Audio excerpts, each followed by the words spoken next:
Welcome back to the channel, ladies and gents. So today, or a few days ago, we went over the 5 things, or 4.5, whatever you want to call it, things that we dislike about the Charger / Hellcat, whatever. And today's just going to be things that I really find enjoyable about the Hellcat, or the Charger in general. Same thing. So the first thing first, we're going to jump right into it. The power and the speed. So I test drove that Z01 a while back. I didn't really make a video of it. I definitely should have. That thing was it was dope. Test drove the Z01 10-speed automatic, and the way that thing shifted and the way that thing made speed, it was dumb. It was dumb, and I really thought it felt faster than a Hellcat would be. It definitely felt faster than my Scat Pack. This was before I got the Hellcat, so it definitely felt faster than the Scat Pack. And I was like, man, I don't know, man. That Hellcat might be beat, but test drove a Hellcat, finally got behind the wheel of a Hellcat, finally got to do some actual pulls with a Hellcat, and I don't feel like I made a bad choice. Like, it feels just as fast. According to my butt dyno, it feels just as fast, and according to most of the YouTube videos, it's pretty much a driver's race between this big ass sedan and that little 2-door coupe. Like, the way this thing makes speed with only 50 more horsepower, but damn near 500-600 pounds more. The way that things make speed, you can't tell. Like, you really can't tell. And I haven't got the chance or the luxury to race one yet, but I feel like it would be a damn close race. And I feel like it would come down to... Alright, leave me alone. I feel like it would come down to just driver reaction. It would come down to the drivers, basically. One hooks up better than the other one or something like that. But the power and speed in this big-ass boat, it's dumb, man. It's really dumb. Like, this thing should not be as fast as it is, but somehow, some way, it defies physics, man. Like, you know, figure 4,400 pounds, 45, whatever it may weigh. The white one was 44. I put it on the scale. It shouldn't be this quick. Like, it should not be running door to door with coupes and exotics and stuff. You know what I'm saying? Like, this is a family sedan doing these numbers. Like, it's stupid. You guys saw in the top speed video that I posted, the thing went up to 193 like it was nothing, and it would have kept going if it wouldn't have ran out of space. So you can't complain there, man. Like, if you find me another car that has this type of speed, the Germans don't, because they're all the speed limited, and you got to pay to get the limiter raised. So the limit is still there. You have to pay to get the limiter of your AMG or your M5 raised to a higher speed limit, which is just stupid to me. So technically, my Scat Pack is faster than E63 or M5, because the Scat Pack went all the way up to 176, I believe was the highest it went. Scat Pack would do the whole dash if you had the room. And your Euros, they can't do that unless you get a tune to remove the limiter. So that's pretty stupid to me. I don't know why you sell these awesome luxury cars and then charge more to get a higher speed limit.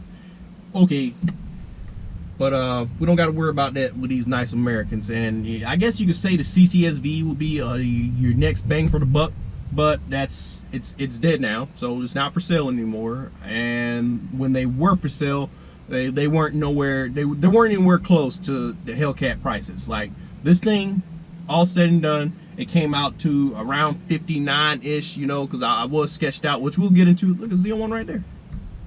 We'll get into all that stuff at a later time. But this thing right here, as it sat on the lot, the dealer was letting it go for 56.1. I got it down to 55. And then, of course, with all this other stuff, the little warranties and stuff that I had added back in, it came back up to 59. Got no problem with that. The cheapest CTS V3, because I can't do a V2. I'm sorry. The V3, I had to have it. It's the thing. Those things are dope. If I were to get a V3, it would have been starting $60K for a used one. A used one right around $20,000 to $30,000. And it didn't. Well, I don't want 30,000 miles on the car already. That's pretty stupid. Like, no.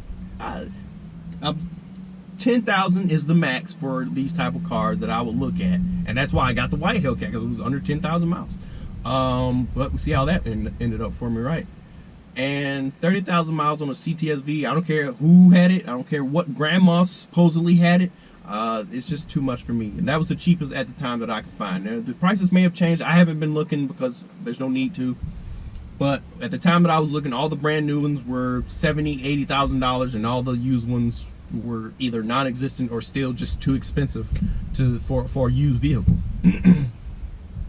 So the power and speed, and of course the I guess you want to throw in there the bang for your buck. There you go, the bang for your buck compared to any other sports sedan out there. This thing is a top. Like I'm sorry, you can't name another one out there that outperforms these things. Go ahead, I'll wait for under 60K. Go ahead, find me one sedan that outperforms this thing, bone stock, out the showroom floor for under 60K. That's what I thought. You know, you can't reply because there's nothing to reply with. Next point. All right, the next point we're gonna jump into is just something small, not really a thing that you guys may care about, but it's the road presence these things carries, man. So when I had the Scat Pack, it never really had the same road presence that Hellcat commanded, you know. People roll up to it, they want to try it, it's just a little RT, it's just a Scat Pack, it's just all noise, you know, it's not the same. Now, when the people see the Hellcat badge on the side, regardless of how, you know, let's be honest, they're not the fastest thing in the world, but they are way faster than a freaking Scat Pack.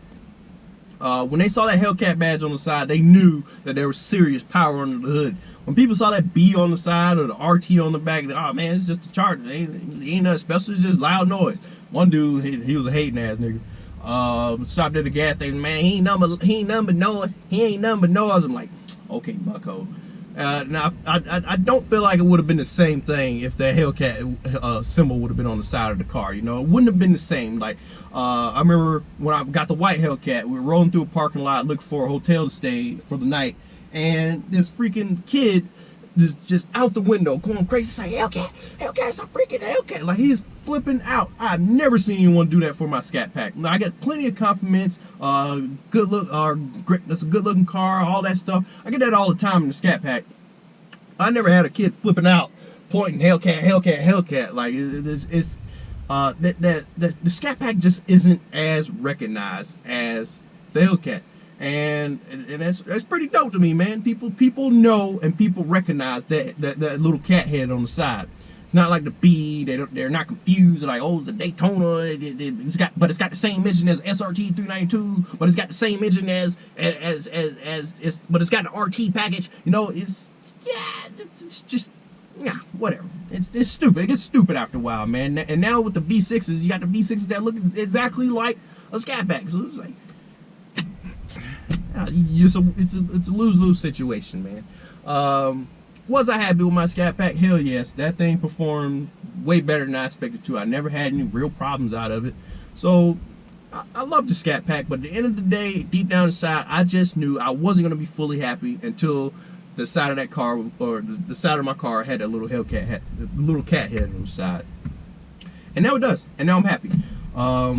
Just the whole time, anytime, I always knew that I needed to get to the next level. I'm going to the next level. I must get the next car. I gotta get the big dog.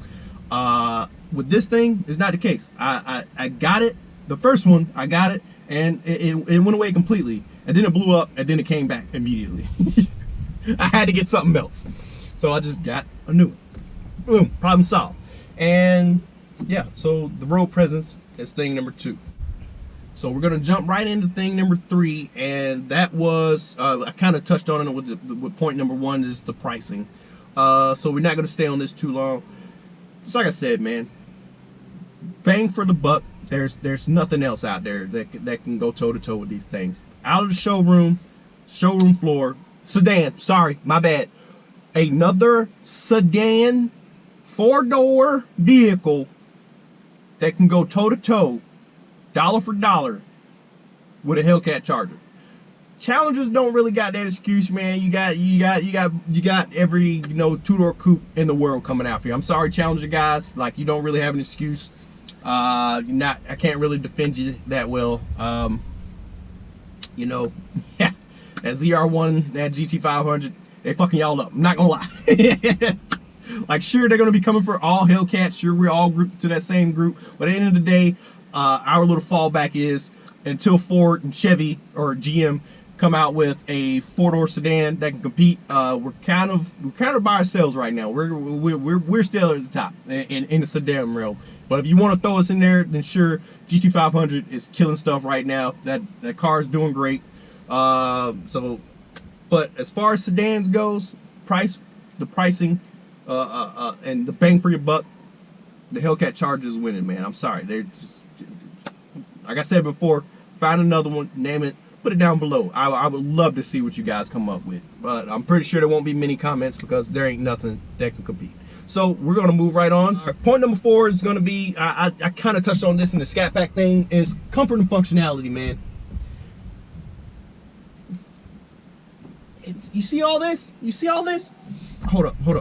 I think I got it set. Yep, I do. Watch this. Oh, wait. No, it's not set. It's not set.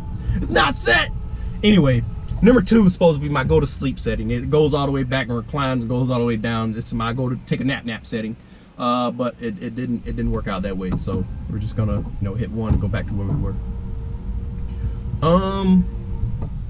So yeah, comfort and functionality, man. Like, this thing is huge. It has so much space, and you still got 707 horses on the hood. It's stupid. In my Scat Pack, I was able to fit 4 wheels and 4 tires in the inside. So that applies to all Chargers. Obviously, the inside isn't going to change much at all. Even for the wide body, you guys saw that video. I went and checked it out. It's the exact same space and dimensions and all that stuff on the inside. There's no change. So if you need to move 4 wheels and 4 tires, you can comfortably do that. I don't know if you want to, especially on these other seats. Now, my Scat Pack, I had the cloth seats, and I was able to put the seat all the way down. This can too, but I don't think I want to chance that on these leather seats. They'll probably scratch or puncture or some stupid stuff. I just don't feel comfortable loading in 4 wheels and tires on these nice little leather seats. But you can if you need to, just FYI. Whatever you need to put in here, man, I guarantee you'll have a hell of a better time doing it than the Challenger or Camaro. Definitely the Camaro. That thing is tiny. The space in there is stupid. But we're gonna keep it to sedans. Then I think this is a tidbit bigger than the CTSV in the inside, if I'm not mistaken. I think I was actually looking at the numbers and stuff, and it is a little bit bigger in some areas, but I believe the CTSV outshines it in like a leg space in some areas. I don't know. If you need to do 4 tires and 4 wheels, you can. That's all I'm saying. All right, next point. Alright, so the next point is going to be mod friendliness. Now, compared to the 392s, let's go. I think I spent around, with the headers, nitrous, the whole nitrous kit, headers, tuning, the extra PCM, all of that stuff. It was right up under that $5,000 mark. Like tuning, everything. We're just going to go with everything. Tuning, headers, installation, extra PCM, cracking the PCM, all the stuff. The tuning credits, we're just going to say is right around $5 grand. So right around $5 grand, and I was spraying 100 shots, so that's about 100 wheel horsepower. And the car dyno 560 over 590. So all that stuff to pick up about 100, we'll just say 100, about 100 wheel horsepower. All that stuff, all that money, about $5 grand to pick up 100 wheel horsepower. All right, now, for a Hellcat, let's just do pulley, intake, tune. Pulley, intake, tune. Boom. We'll just roll with that. And we'll say that's around $1,500. Pulley, intake, tune. I think it's around that. Pulley's about, $200, $300. I don't know. Maybe $300. Intake, tuning's going to be like $700, $800. And then the intake, maybe $200, $300, $400. We'll just say $1,500. So $1,500 versus $5 grand, and you're picking up about 100 wheel horsepower. Like, it's stupid. The way and how easy it is for these things to make power off of such simple mods, man, is dumb. And now more and more people are playing around with E85. I remember when these things first came out, no one wanted to touch E85. All I hear was horror stories, cats blowing up left and right on E85. And now they seem like the norm. Now dudes are doing or picking up damn near 200 wheel horsepower off of less mods. Like, it's dumb. Like, I spent $5 grand to do 560, and that wasn't even all the time. Now, of course, that had to be when the nitrous was spraying. It was when I got 560 horses. So less money into these cars, and you're pushing way more horsepower than it would take to, you know, get a Hellcat or get a Scat Pack or 392 up to these numbers. Like, it's dumb. So back in the day, you definitely could use the, I could buy a Scat Pack modded up to be less than a Hellcat. That was definitely the case. That was definitely the boat I was in. Hence why I started modding my Scat Pack. That was definitely the boat I was in. I was at 100 shot, and eventually plans were going to be to, you know, push it to 200, 250, 300 shot. We're going to blow that thing to the moon. And then the money to power ratio started, it didn't start to look so good anymore, you know what I'm saying? Especially when the prices started coming down on these Hellcats, they started looking a little more attainable and a little more reasonable, a little easier to get into. So it didn't really make much sense to keep building the Scat Pack when the Hellcats were getting so cheap. It just didn't make sense anymore. So I just stopped building the Scat Pack, and now here we are in the Hellcat. It's so much easier to make power, man. Like pulley intake tune, you're picking up damn near 100, 150 wheel horsepower. So you go from 650 to 750, damn near 800 wheel horsepower off of simple bolt-ons, man. It's dumb. It's dumb. You would not see 150 wheel horsepower with bolt-ons, with 3 bolt-ons on a 392. I'm sorry, I don't care what you do. With 3 bolt-ons, you won't see 100 wheel horsepower. It's not gonna happen. I don't care what you think you're bolting on, but if your idea of a bolt-on is a supercharger kit, then I guess. But you know, all of the boosted 392s that I followed at the time, they're not boosted anymore. I can assure you that they're not boosted. Just go take a look for yourself. So that was point number 4, just mod friendliness, man. And my last point is not really, it's more of a shocker, not really of a, oh man, I love this about my Hellcat. It's just gas mileage. I know people don't care, but some people do actually pay attention to these things, and I was actually shocked at the gas mileage that I was getting coming from a Scat Pack to this. I was expecting to go down to, you know, 18, 17, 15 miles per gallon, highway miles per gallon and stuff like that, but no, it was actually pretty respectable at 22. That's about where I stayed. For the white one anyway. For this one, it kind of struggled to hit 22. I don't know why that is. It was literally in eco mode like 90% of the trip out here. So I don't know why it was so hard for this thing to hit 22 miles per gallon, but it stayed like high 21. We'll just go with 21. Stayed right at 21. The white one did 22 very easily. I don't know what the difference between the years is. I don't know what may cause that type of gas mileage difference, but the white one definitely performed better as far as gas mileage goes. My Scat Pack got about 24 miles per gallon, and this thing did, like I said, around 21. But the Scat Pack was so crappy because I had MDS tuned out whenever we got the nitrous kit installed. But my buddy Dave, who had the red Scat Pack, he was able to get damn near 30. He got 29 miles per gallon when he drove from North Dakota to Virginia. So that's pretty freaking good, man. You got almost a 485 horsepower, 6.4 liter V8, and you're still getting damn near 30 miles per gallon. That's thumbs up, man. That's pretty freaking good. I don't know. He's very light-footed apparently, because I wouldn't have got those numbers even if I would have had MDS. But so yeah, wrap this video up. So that's all I got for you guys, man. If it's something that you guys agree with or you think I should have added on the list, same as the dislike list, you know, drop it down below. What do you guys think, man? What do you love about the Hellcat Charger? What do you love about the Charger in general? Because I know obviously all of my followers are not Hellcat. Most of the people started following because of the Scat Pack. So if you guys, you know, you got a Charger, let me know what you think down in the comments. What's your favorite thing about the Charger to you? Just drop it down below, and you know, get a little chit chat going. Let's see what we got. I want to see what you guys think. That's really all I got for you guys, man. It's your first time stopping by, like, subscribe, hit the bell icon so you guys get a notification when these videos go up. So we go to the Instagram channel at Low376Soul. I'll put it down there in the description, you know, same thing as always. And that's all we got. I'm out. Peace.